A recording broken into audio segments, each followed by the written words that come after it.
একজন পাকিস্তানি সিংহের ধনী মালিক যখন বাংলাদেশের রোগা পাতলা বাংলার সিংহটিকে দেখে তখন জোরে জোরে হাসতে থাকে।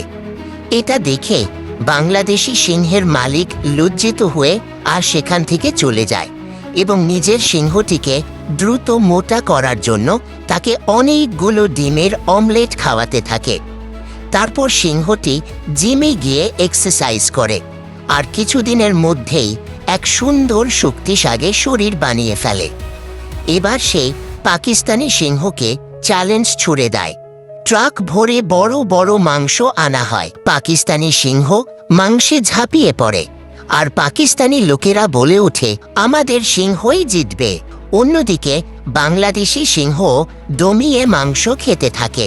এটা দেখে বাংলাদেশি লোকেরা বলতে থাকে, আমাদের সিংহই সবচেয়ে ডেঞ্জার। কিন্তু শেষে দেখা যায় দুজনেই সমান মাংস খেয়ে ক্লান্ত হয়ে গেছে। তাই সিদ্ধান্ত হবে ভোটে। পাকিস্তানকে জেতাতে চাইলে কমেন্ট করো, আর যদি বাংলাদেশকে জেতাতে চাও তবে লাইক আর সাবস্ক্রাইব করো। দেখা যাক কে হয় আসল বিজয়ী।